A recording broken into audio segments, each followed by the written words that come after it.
everyone, Commander Scorpion here, and in this episode we're going to be looking at taking off and docking.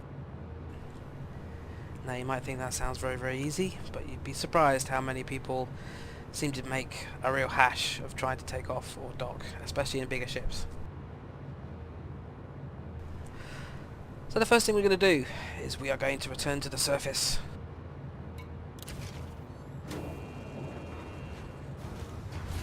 Get a nice little animation here as we go and have a look around the station.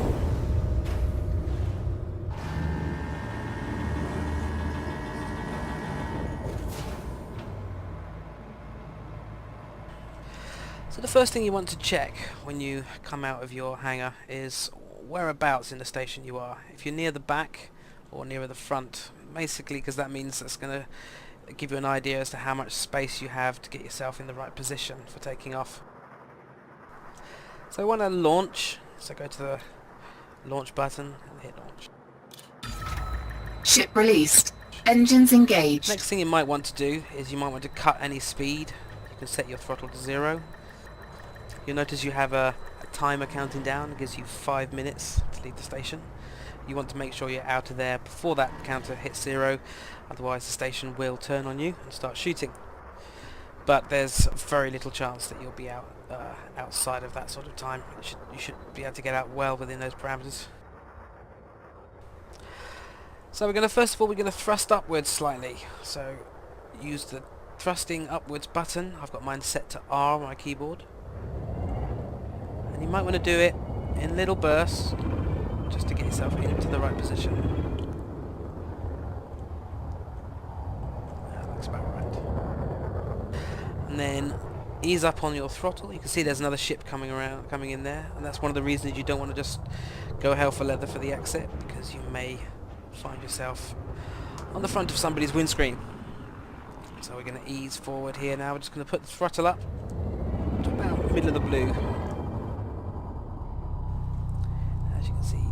You don't have to go this slowly, but it helps just to go quite slowly at the beginning just to get used to how it works. As you get more confident with it, you'll actually find yourself bombing out the station at much higher speeds than this. As soon as you're clear of the grill, get the throttle up, head right Scan out. detected. That's because I was going a little bit slowly there. I had a warning from the station telling me to clear the area, which I think was a little unfair.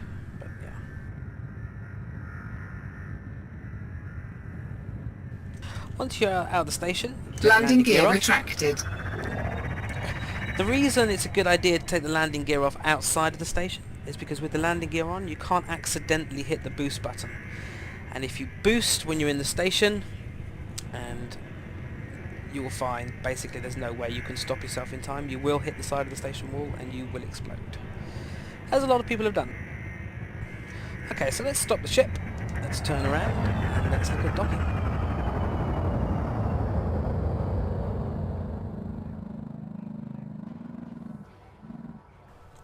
Okay, so we're all here, we've arrived at our station, we want to dock. First thing we need to do is ask for permission.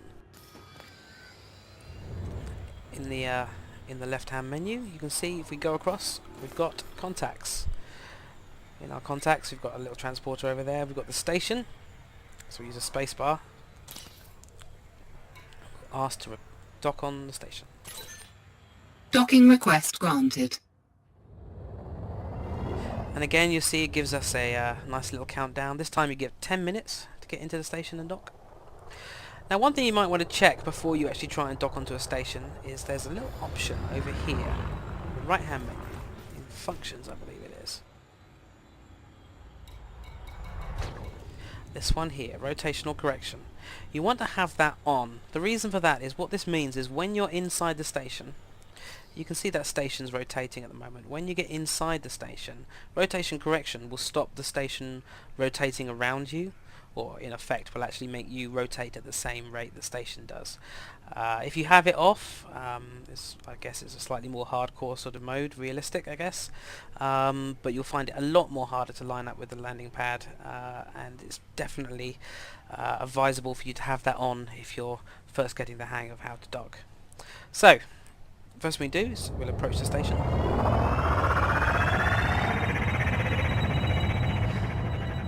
can see the distance counting down here in the green.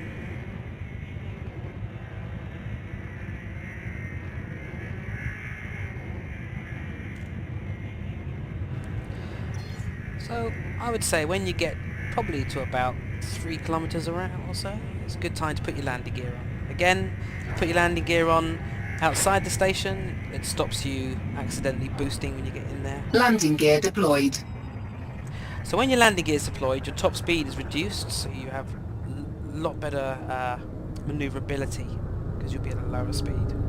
So just gently coast it in. Now in the blue text there on the screen, you can see we're landing pad 1. Now you'll notice, where is my landing pad? I can't see my landing pad. Well, that's okay. If you have a look just to the left of my display here, just to the left, there's a little circle there with a blue dot on it. Now that blue dot is telling me where my landing pad is. There it is. Now, there's various ways people like to land. Everyone has their own way that feels comfortable. This is just how I do it, so you can give it a try if you like it. If you find a better way, it's up to you. So I will bring myself in at a fairly low speed.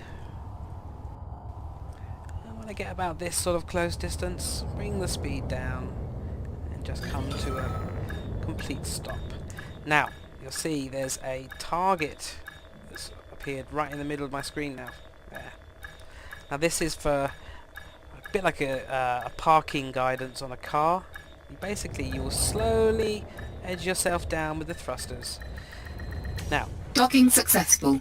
Engines disengaged.